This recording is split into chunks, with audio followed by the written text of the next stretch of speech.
सामान्य वर्ग के लोगों को रखने के लिए कुछ भी मैंडेटरी नहीं किया गया है, जबकि एसटी, एससी, ओबीसी, जो दिव्यांग है उनके लिए, महिलाओं के लिए किया गया है। ऐसे में और दूसरी तरफ गलत नियत से जो करे तो उसके खिलाफ कोई एक्शन नहीं। ये नेचुरल जस्टिस के खिलाफ नहीं है। पिक्चर चालू करो बे।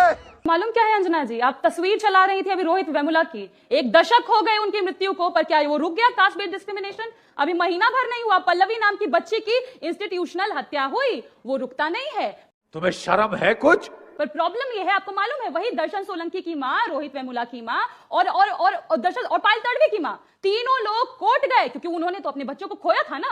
दलित बहुजन के बच्चे मारे गए थे, वो तीनों माताएं कोर्ट गई। कोर्ट ने कहा यूजीसी 2012 का नियम ढंग से लागू नहीं हुआ, लागू करो। बेशर्मो, शर्म करो, शर्म। और अगर ये डिस्क्रिमिनेशन रुक गया होता तो जो 5 सालों में 118% caste based discrimination higher universities में बढ़ा है, वो कैसे बढ़ा, किसने बढ़ाया? नहीं होता हमारे साथ डिस्क्रिमिनेशन क्या? और सबसे बड़ा सवाल यह है कि इस बिल में बहुत सारे फॉल्ट हैं जिसकी तो कोई चर्चा भी नहीं कर रहा।